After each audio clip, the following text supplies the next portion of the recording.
no. That was an awful loss last night against Wichita State. Not a fun game to watch. Tons of fouls. We were down only 2 points with 7 minutes left. Lost by 20. Not the way you want to end the season. And with that, welcome and anchor down from the Vanderbilt campus. Jimmy and Zach are back with episode 20 of our Vandy Sports podcast, JT and Zeke on West End. And today we're going to mention briefly some things about the end of the basketball season, but really look forward in the coaching search that both of us agree should occur for the head coaching spot at Vanderbilt. Yeah, we have no reservations about saying that Kevin Stallings' time should probably be done at Vanderbilt. We appreciate what he's done for the school. We know that he has made a Sweet 16 once. He's been on the team or coaching the team for 17 seasons. We respect that. But like I said, we have no reservations in saying it's just time for him to go. Yeah, and I guess about the game, there were a couple bright spots, which I feel like we should mention. Got to be positive somehow. Riley LeChance, who hasn't been himself this whole season, played pretty well. And Joe Toy, who we hope stays and for some reason doesn't transfer out. I hope he stays. I think he's going to stay. I shouldn't even say that. But he played really well, too. He had 10 first-half points. Yeah, maybe another good thing that could have came out of yesterday was the fact that Damian Jones and Wade Baldwin did not play well at all. Maybe there's a slight chance they come back. I don't know. I have my fingers crossed. Yeah, we'll see. Can't really fault them for wanting to take the money. And with that, I'm ready to just get into this list of candidates we have.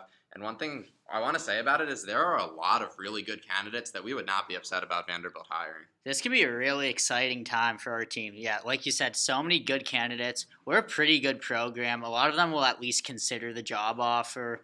Tons of these guys can really transform this program, I think. First guy that we want to mention is somebody that people on the forums have been very high on. His name's Will Wade.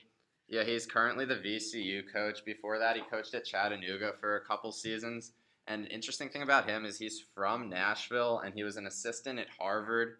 So there's a lot of things going for him there. He's from the area. We think probably has some family here.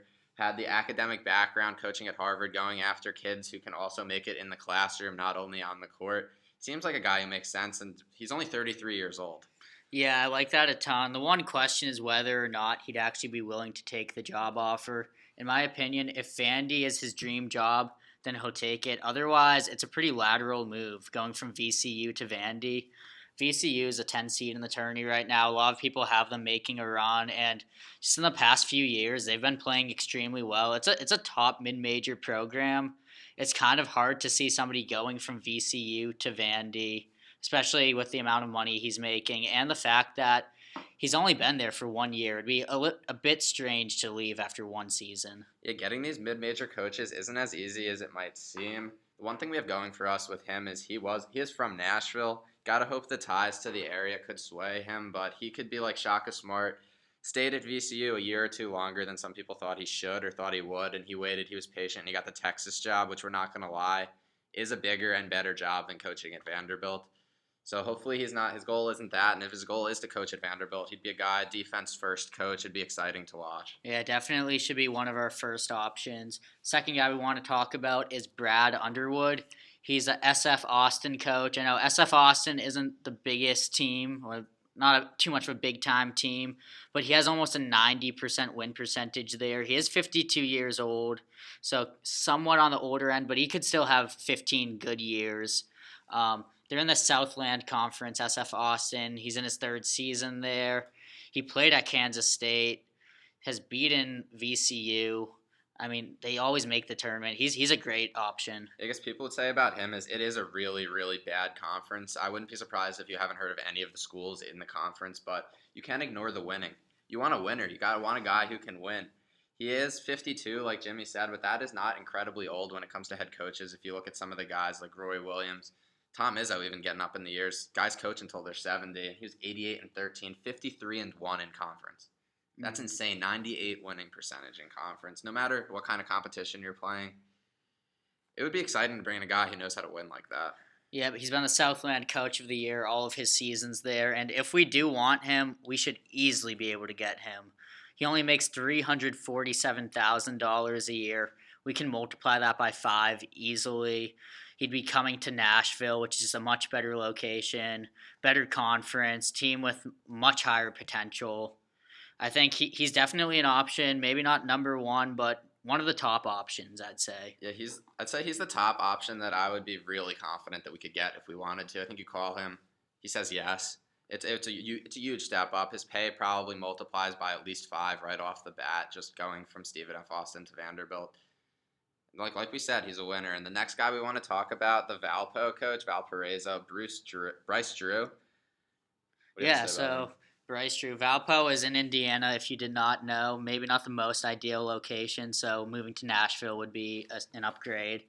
Um, so Valpo has been the regular season champs in the Horizon League 3 years in a row until this season. He was a 2015 Horizon League Coach of the Year, and he has a 71% win percentage there.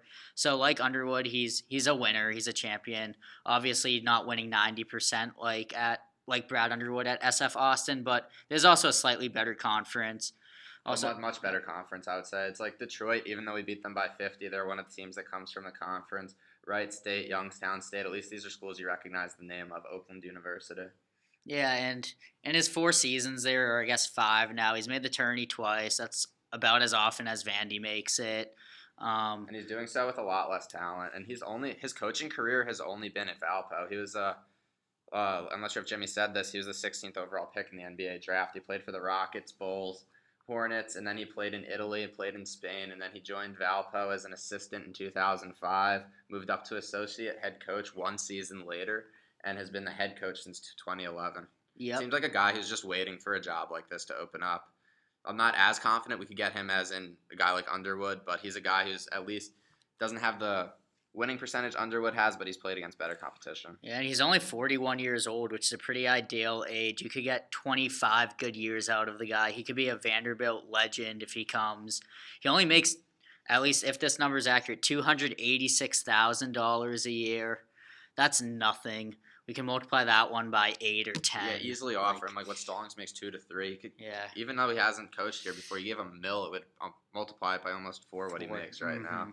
Then I guess we're going to get into the section of coaches that aren't really the obvious choices, but they are the choices that I really like. I think it's a great direction to go. And the first one Jimmy found was Kenny Payne.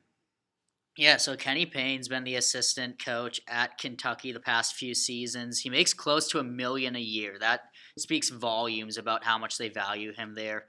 As we mentioned, the other coaches earlier, like Underwood and Drew, they make under $400K a season. This guy makes twice as much as what they make, and he's an assistant coach. Yeah, and it says on his Wikipedia, at least, in 2012, he met with Mississippi State's athletic director about its head coaching job, and they ultimately did not give him the job, which today seems like he's one of the most sought-after assistant coaches. Like Calipari had to increase his salary to levels that are really unheard of for an assistant coach, and he played in the NBA as well for the 76ers for a couple of years. Yeah, Calipari's credited him a ton for their player development over the past few seasons.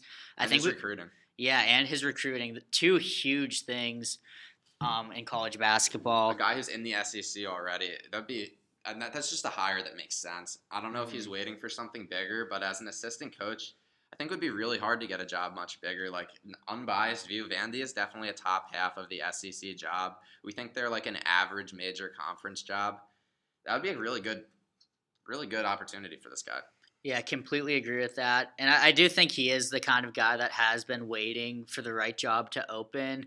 But there's really few jobs in the nation that are too much better than the Vandy job. Like you said, top half in the SEC. We have a great city, great stadium. It's really a top job in my opinion, and I think it's the type of job that he has been waiting for. He is 49 years old, and it's worth throwing it out there is that Vandy does like to bring in guys that add a diversity dimension to the university, and that's something. It's not going to be a huge It's not a swaying factor. Yeah, not a huge swaying factor, but it's definitely not going to hurt, and something that Vandy, as a university, likes to, I guess, exemplifies a diverse campus and people in leadership roles that are diverse, I guess. And I guess another guy I really like, similar to Kenny Payne, it's the same spot as Payne is at Kentucky. This guy is at Michigan State, Dwayne Stevens. He's in his mid-40s. He recruited and coached Draymond Green, Adrian Payne, Brandon Dawson. He's known for developing big guys, and he's also been on some rivals lists and some ESPN lists as top recruiters as assistant coaches. I know he was number 2 on a Bleacher Report list a couple years ago, and he recently turned down, what is it, Missouri State, Southeast Missouri. Mm-hmm. Last year he turned down a head coaching job from another small school. And it seems like a guy, if you offered, he would take it as long as he's not waiting for Izzo to retire there and go for that. Yeah, definitely. And one of the things that a lot of people liked about Stallings was the fact that he has developed good big men. We wouldn't be skipping a beat at all in losing Stallings and taking in Stevens. Another guy you're really high on is Joe Pasternak. You want to talk about him a little bit? Yeah, Joe Pasternak. He's been the assistant coach with one of the most respected head coaches, Sean Muller, at Arizona.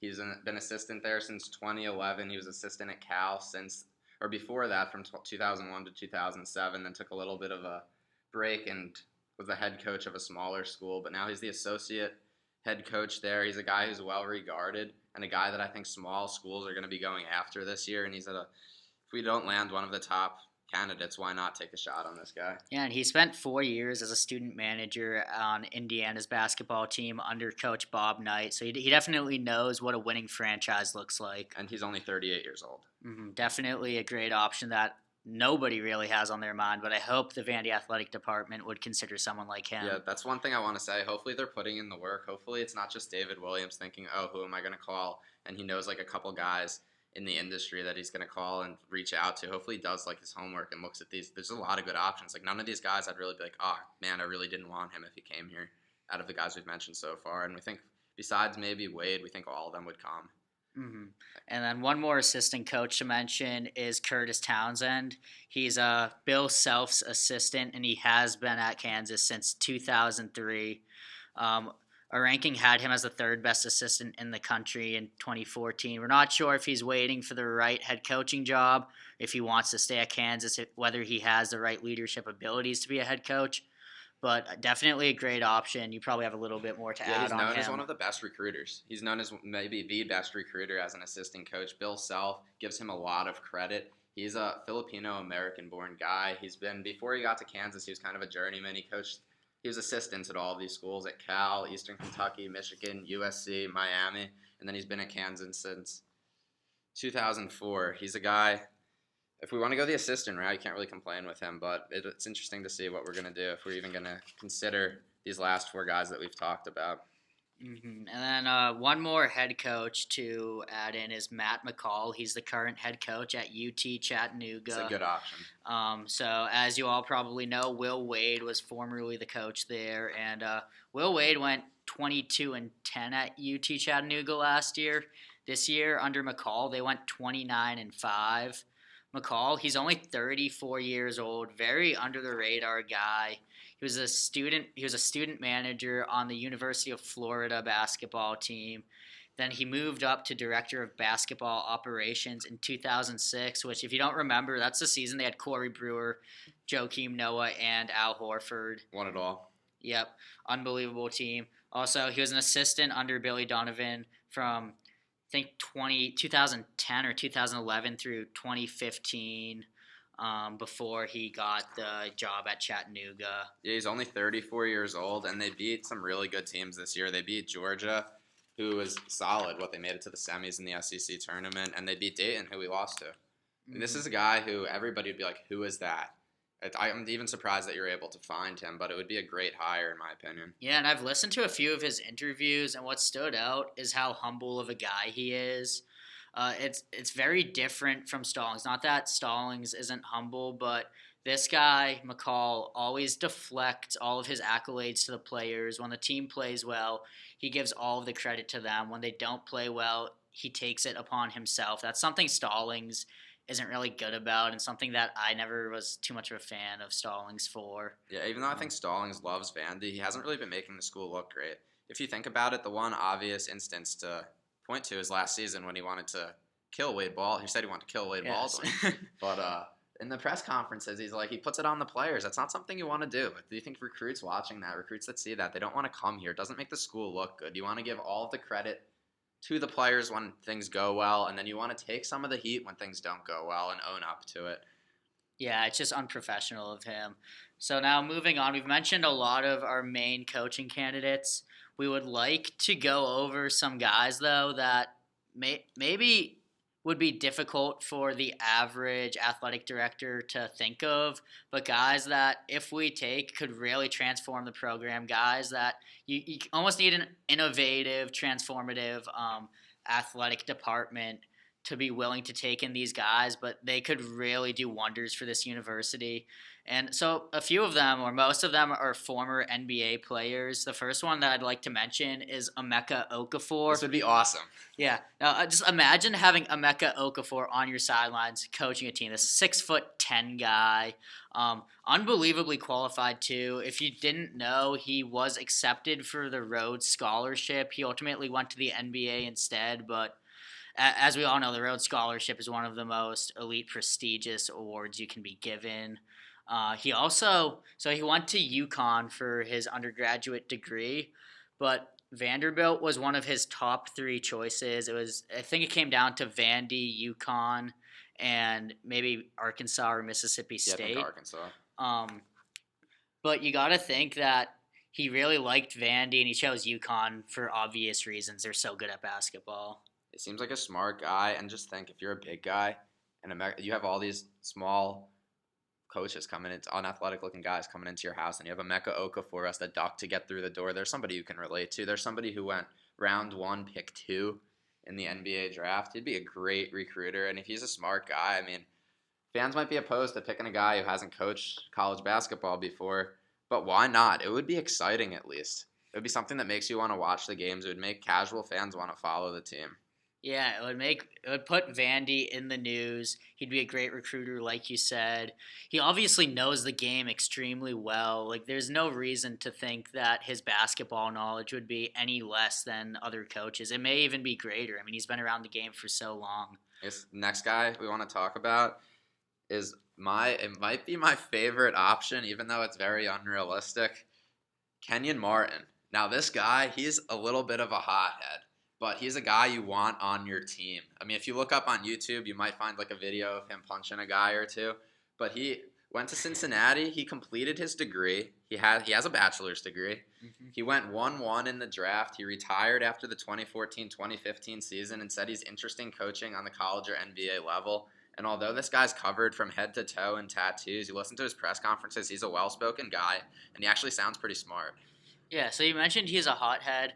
And sure, that's not the greatest thing, but why did we lose the last 3 games? It was lack of effort. Yeah. That's what it came down to. And focus. Yeah, we need a guy that can fire up the players. I am fully convinced that Kenyon Martin would be that guy. Oh, there's nobody could argue that Kenyon Martin can't get the guys fired up. Whether he can coach X's and O's basketball, that's why you have assistant coaches. But a motivator, hiring Kenyon Martin would be like hiring Ray Lewis in football. It just seems like a great decision. Yeah, and I guess one more thing to add is it's really unlikely that Vandy would be really high on Kenyon Martin just because of the, I guess, academic prestige of the university and whatnot. It'd be amazing. But there's a type of decision that could put Vandy on the map. It is. The next guy we'd like to talk about is one that I think people would have very few doubts about. This would be amazing. This is, possibly the best option. The best option, no doubt. I would say the best option. Chauncey Billups. This guy is so well-spoken, played in the NBA forever, unbelievable point guard. And we often talk about how the point guards are probably the most fitting for a head coaching job because they just know the X's and O's so well. Yeah, I think Billups is interested in coaching at some point. Right now he's working for ESPN. I don't know he has a lot of money. I don't know if he'd be willing to come. Like, money wouldn't be the issue. He wouldn't be doing this job for the money. And being a college coach is a really hard job, but it's also really satisfying. And Chauncey Billups, he'd be able to pretty much recruit anybody that Vandy would be willing to take. Chauncey Billups walks into your house and you're a point guard, you're going to go to Vanderbilt. Be a good option. I think he'd represent the university extremely well. He's a guy like Kenyon Martin was kind of a joke. Chauncey Billups would be a really good candidate. Exactly. And likewise, Shane Battier is the next NBA player that we'd want to consider. This guy, if you did not know, he is a co-owner of a D1 sports training facility in Memphis, so not too far out. He's also an incredibly intelligent guy. He graduated from Duke. He was rated the 7th most intelligent professional athlete in any sport in 2010 by Sporting News. Super well-spoken, this guy. Yeah. I mean, Duke's a pretty similar school to Vanderbilt. I haven't seen anything indicating that he wants to be a head coach at the college level, but he does like to be around the sport of basketball. He is pretty adamant about just physical activity and being able to as connect to the greater community, and obviously you can easily do that in Nashville. He'd be a great ambassador of the school. He's also a guy that wouldn't take a lack of effort on defense. Battier was a great defender throughout his career. He would preach defense. If a guy didn't box out on a free throw, he'd probably he'd sit him down on the bench right away. Yeah, and Brandon Roy, that's a guy we forgot. Yeah, Brandon Roy. He had interesting coaching after his career was shortened by injury. He was a great NBA player for his short career, but Brandon Roy would also it's interesting candidate. A really sad story that Brandon Roy's career had to end very shortly. Unbelievable player in the few years that he did play, and he loves the sport. I have a quote from him about his interest in coaching. He said, "Now, I think there's something in me that I can offer to basketball. There's a message that I can bring to basketball. I wasn't the fastest, I wasn't the highest jumper, but my knowledge of the game helped me be an effective player at a high level. Coaching at an NBA level is where I see myself. If this season is it for me, I'm not staying away from basketball.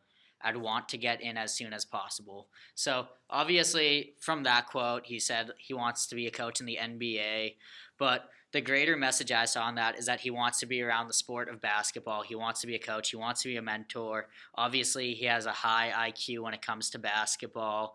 And maybe he said that he wants to be a coach at the NBA level because that's almost what he's like interviewing for when he has these press conferences. I'd be shocked if he weren't interested in coaching at the college level also. Yeah, he was a beast of a player, played from 06 to 2013. In his best year, he averaged 23, 5, and 5 as a 6'6" shooting guard. Those are good numbers. He went first round, pick number 6 in the 2006 draft. Yeah, and then that's just a couple other people that we should consider. We're not quite as high on them, but they're the type of people that you want to at least give a phone call to, and if they interview extremely well and have the right personality, right mentality, they could be the right guy for the job. The first one I want to mention is Marvin Menzies. He has a 64% win percentage at New Mexico State. They've made the tourney tons of times. He had made it 4 years in a row, I think, before the season. Coaches James Siakam's brother right now. Yeah, who is going to be a first-round pick this season most likely. He only makes $391,000 a year. He's a guy definitely 100% would pack up and come to Vanderbilt. I could easily see him being a good coach for us. That's someone you at least give a phone call to. Yep. Then also Kevin Keats, someone you give a phone call to the guy. He's a coach at UNC Wilmington. They made the tournament this year. He doesn't have the greatest track record, but he's really young. I think they only had somewhere between 5 and 8 losses this season. If he has the right mentality for the job, the right personality, he has a personality in which he can recruit really well, like James Franklin did, then you consider taking him. At least give him a phone call, I'd say. Yeah, and then the next guy we have, I don't want to take credit for this idea. We saw it on Twitter and on the 24/7 forum. Drew Maddox, high school coach at CPA right now. He played at Vanderbilt. He's a Nashville guy. He's a Vandy fan all the way. He'd have Vandy's best interests at heart. Yeah, he comes from a Vanderbilt family too. I think his father and grandfather also played at Vandy in basketball. Definitely the type of guy that probably dreamed of coaching this team, probably dreamed of playing for the team before he had played. Obviously, it's a big step up going from high school to college. You have to deal with recruiting. There's tons of changes, but it seems like he's the type of guy that's been a great mentor for high school players. He's coached at the highest level in high school. At least someone to give a phone call to and consider. And even if you don't take him, if there's a spot open as an assistant, add him onto the staff. Yeah, and I think that's all the candidates we want to talk about.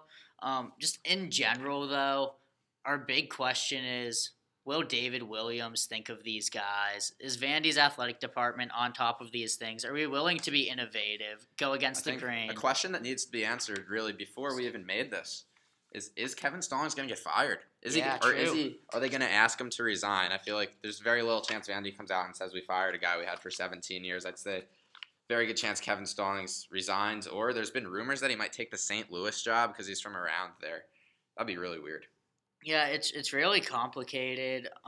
Yeah, we don't know that we're going to fire him or even ask him to resign. Our biggest fear is that Vandy Athletics in general is pretty complacent and maybe is all right with being decent. And that's kind of why he's been with the both the program. men's and the women's program, too. Yeah.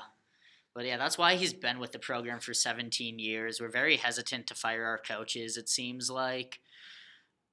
It's definitely the time. I want to ask you a question. NBA players aside, because that's extremely unlikely. If you can have one of these college coaches, we forgot to mention Archie Miller from Dayton. We don't think he would accept the job. It's kind of a lateral move, given what he's getting paid now after his recent raise. But out of the other college coaches we've mentioned, Wade, Underwood, Drew, Kenny Payne, the assistants, Dwayne Stevens, give me 2 guys, your top 2, that you would want to be coaching Vanderbilt next year. Okay, so first, and this is in no particular order, but first I'm going to say Kenny Payne. He was the assistant at Kentucky. We already talked about him a ton. It is a bit scary taking in an assistant coach and moving them to head coach, but there's a guy that we know is fully capable at the job. So I'm going to put Kenny Payne as one of them. The second one, I mean, it's a tough decision. I'm going to say Matt McCall, actually. I was going to say that. If you didn't say him, I was about to say him. I really like the idea of having a 34. I guess he'd be 35 next year, but a really young coach that could be with the program for a really long time. You look at someone like Coach K. He joined Duke at a really young age, and he has built that program. Before Coach K, Duke was just some random basketball program. Now everyone everywhere either hates or loves Duke. I love the idea of bringing in a young guy that can make Vanderbilt basketball, maybe not as big as Duke, but a national headline year in, year out. Completely agree with that. All of these guys, I don't think any of them we mentioned we really complain with. Some of the guys we mentioned later on wouldn't be the best candidates, but also we feel like might be better than what we have now. And actually, just one more guy to mention that I saw on a forum was Dan Muller. He's Illinois State's coach. He was under Stallings' tutelage for 12 years. 57% win percentage at Illinois State, which is pretty good, but it's not the greatest conference. I guess we didn't mention him until now because we're not too high on him. It's kind of time to move on from Stallings, we think, and like hiring someone that was an assistant under him may not be the best idea. Plus, his resume isn't the most impressive. It's impressive, but it's not quite as good as some of these other guys we mentioned. I guess one final comment. Growing up, I didn't really follow mid-major basketball too much, but it just strikes me right now that there's a lot of really good guys on the market. It's not a bad year to have a coaching vacancy. And we think besides maybe Will Wade, who we think we could still get because of the Nashville ties, we think we can get most of these guys. And it would be really a mistake, we think, after 17 years to keep Kevin Stallings. He's, like we said, we have nothing against him personally. We think he's probably a good guy. He probably loves Vanderbilt. But after 17 years, really, if anybody at any job, you just got to say it's time to move on. Yeah, these past few games have been really bad, and it's kind of been a depressing year to be a Vandy fan. But yeah. I think now it's kind of exciting because looking over all of these coaching candidates, you see a lot of light at the end of the tunnel. You see a lot of guys that could be unbelievable coaches and really make next year and the next few years, hopefully the next 20, 30 years, great years to be a Vanderbilt basketball fan. Yeah, hire one of the young guys, and that can definitely happen. I think that's about it we have for today. If you haven't already, you should follow us at VU Sports Podcast. You should follow Jimmy on his personal account at SEC_JTROD. And like we said, this is episode 20. We'll probably be coming back. We'll probably talk some baseball soon. Probably talk football after the spring game. If you are subscribed to 24/7 Sports, we've both been reporting. It's only VIP. You have to have a membership, but we've both been reporting on all of the spring practices on there. Some really cool stuff on the football team. I think you'd like that too. Yeah, and I think Zach covered it all. Thank you for tuning in, and anchor down. Anchor down.